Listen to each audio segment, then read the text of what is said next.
सभी को नमस्कार। आज 12 जनवरी है, जिसे हम राष्ट्रीय युवा दिवस के रूप में मनाते हैं। और इसका कारण ये है कि आज हमारे प्रिय स्वामी विवेकानंद जी का जन्म दिवस है, 12 जनवरी। जब विवेकानंद जी का जन्म हुआ था तो उस समय 12 जनवरी को मकर संक्रांति का पर्व मनाया जाता था। आपको आश्चर्य हो सकता है, क्योंकि आमतौर पर तो हम देखते हैं कि मकर संक्रांति का पर्व 14 जनवरी को मनाया जाता है, और अब तो कई सालों से हम 15 जनवरी को भी मकर संक्रांति का पर्व मनाते देख रहे हैं। तो 12 जनवरी को कैसे मकर संक्रांति थी? तो इसका कारण खगोलीय घटना है। वो आप समझ सकते हैं कि हर 78 ईयर्स बाद, 78 साल बाद हमारे मकर संक्रांति मनाने का जो तिथि है वो एक दिन आगे बढ़ जाती है। तो आजकल हम देख रहे हैं कि 14 या 15 जनवरी को, बल्कि अब 15 जनवरी को ही मनाई जा रही है मकर संक्रांति। तो जब विवेकानंद जी का जन्म हुआ था तो उस समय मकर संक्रांति 12 जनवरी को मनाई जाती थी, जिस दिन उनका जन्म दिवस था। तो यहाँ आज मैं एक दो इम्पॉर्टेंट छोटी छोटी सी बातें विवेकानंद जी के बारे में आपको बताना चाहूँगा, जो हमारे लिए जानना बहुत ज़रूरी है। विवेकानंद जी ने एक बहुत ही प्रसिद्ध वक्तव्य दिया था कि उठो, जागो और तब तक न रुको जब तक लक्ष्य प्राप्त न हो जाए। ये हर युवा के लिए एक आदर्श वाक्य है कि आप जीवन में अपना एक लक्ष्य बना लीजिए और उस पर तब तक निरंतर चलते रहें जब तक कि आप उस लक्ष्य को हासिल न कर लें।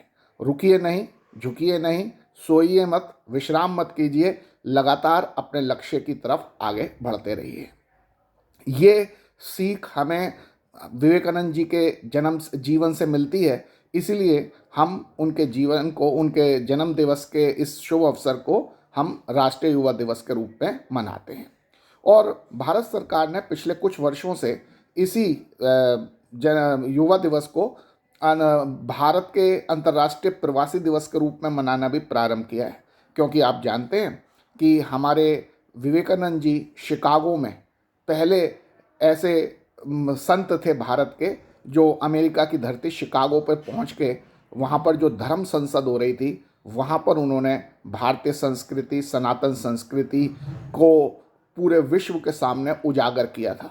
और उनके उस वक्तव्य से वहाँ के लोग इतने अधिक प्रभावित हुए कि अनेक अमेरिकी, अनेक ईसाई, अनेक दूसरी सभ्यताओं के लोग भारत की संस्कृति के बहुत बड़े प्रशंसक बन गए और वो स्वामी जी के भी अनुयायी बन गए। और उनमें से अनेक महिलाएं, अनेक पुरुष भारत आकर भारतीय संस्कृति में रम गए और उनके जो स्वामी विवेकानंद के जो रामकृष्ण मिशन की जो उन्होंने स्थापना की थी, उसी में जुड़कर भारत की सेवा करते रहे।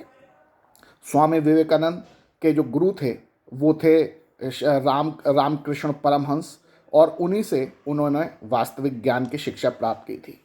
यहाँ पर आप में से कई लोग ये सोच सकते हैं कि भाई स्वामी जी ने आखिर ऐसा क्या किया था जिसके लिए हम उनको मानते हैं और उनके प्रति अपनी इतनी कृतज्ञता दिखाते हैं। जब स्वामी जी इस धरती पर थे, भारत में थे, उस समय भारत पर विदेशी शासन था, अंग्रेज़ों का शासन था, और कई क्रांतिकारी, कई राष्ट्रीय जो आंदोलन के नेता तो राजनीतिक रूप से भारत को आज़ाद कराने की कोशिश कर रहे थे। लेकिन स्वामी विवेकानंद ने तो ऐसा कुछ नहीं किया था। तो फिर उनका नाम, उनके काम हम राष्ट्रीय आंदोलन की जो हम इतिहास पढ़ते हैं, जो इतिहास की किताबें हमारी, उसमें भी हम दर्ज पाते हैं और आज भी हम उनको इतना मनाते हैं। आखिर क्यों? तो स्वामी देखिए, जो जीवन है हमारा वो केवल एक पहलू नहीं होता है उसका, कि अगर जो केवल राजनीति में, राष्ट्रीय आंदोलन में जो सक्रिय रहे, केवल उन्होंने ही भारत की सेवा की, ऐसा नहीं है। अनेक क्षेत्रों में भारत के उत्थान के लिए जिन जिन लोगों ने काम किया, चाहे वो अर्थशास्त्र, अर्थव्यवस्था को महत्वपूर्ण योगदान देने के दृष्टि से किया हो, चाहे इंजीनियरिंग, चाहे डॉक्टर के रूप में, चाहे शिक्षक के रूप में, शिक्षा को आगे बढ़ाने के लिए, समाज सेवा के लिए, नारी उत्थान के लिए, जाति प्रथा, छुआछूत को हटाने के लिए जिन लोगों ने भी काम किया, उन सब ने अपने अपने तरीके से भारत की सेवा की। तो ऐसे ही हमारे स्वामी विवेकानंद ने हमारे भारत की सेवा किस प्रकार की? उन्होंने आध्यात्मिक रूप से भारत को जागरूक बनाने, भारत के युवाओं को, भारत के लोगों को आध्यात्मिक रूप से आगे बढ़ाने के लिए, जागरूक बनाने के लिए, सनातन संस्कृति को उन्नत जो अवस्था है उसके लोगों को दोबारा से याद दिलाने के लिए उन्होंने महत्वपूर्ण काम किया था। और इसीलिए हम उनके इस योगदान को भारत के जो सर्वोत्तम सेवाओं में से, जिन भी भारत की संतानों ने भारत की जो सेवा की है, उन सेवाओं में से, सर्वोत्तम सेवाओं में से एक स्वामी विवेकानंद की सेवा को भी हम मानते हैं। उन्होंने कहा कि अगर हम किसी व्यक्ति को केवल रोटी दे देते हैं तो उससे उसकी एक समय की भूख मिट जाएगी, लेकिन उसकी जो आध्यात्मिक दरिद्रता है वो कभी ख़त्म नहीं हो पाएगी।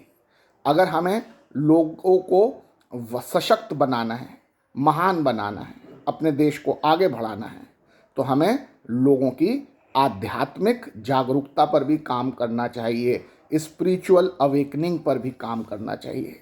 जब लोगों में आत्मविश्वास भर जाएगा, जब लोग मानसिक रूप से उन्नत हो जाएंगे, जब वो आध्यात्मिक रूप से जागृत हो जाएंगे, तो वो एक ऐसे भारत का निर्माण करेंगे जहाँ किसी भी प्रकार की दरिद्रता नहीं होगी, जहाँ सभी लोग समान भाव से रहेंगे, सुख समृद्धि, भाईचारा, प्रेम, शांति का एक ऐसा वातावरण होगा जो एक आदर्श राम राज्य का परिकल्पना प्रस्तुत करेगा।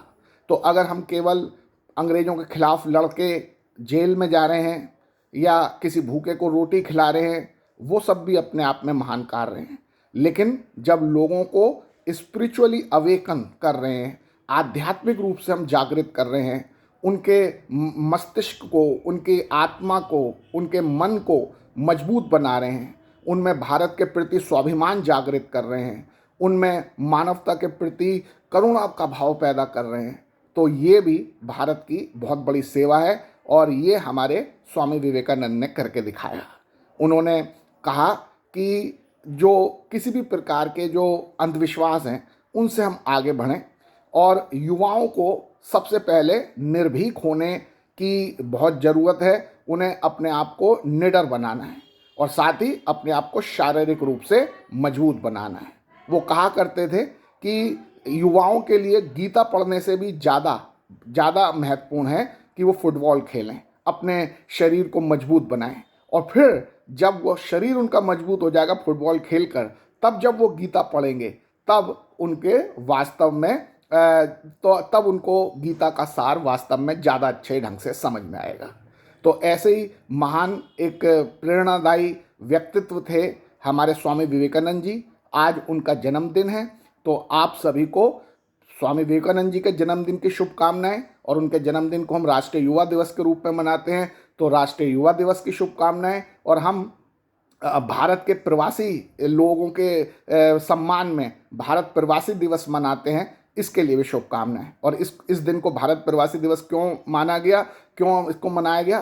क्योंकि मैं बता चुका हूँ कि भारत के हमारे ऐसे प्रवासी थे विवेकानंद जी जो अमेरिका में जाके जिन्होंने सनातन धर्म का झंडा, भारतीय संस्कृति का झंडा पूरे विश्व में फहराया था। उन्हीं की याद में आज भारतीय प्रवासी दिवस भी मनाया जाता है। तो आप सबको बहुत बहुत शुभकामनाएं और अपनी पढ़ाई इतने अच्छे ढंग से करें कि जिससे स्वामी विवेकानंद का सपना पूरा हो। सभी को धन्यवाद।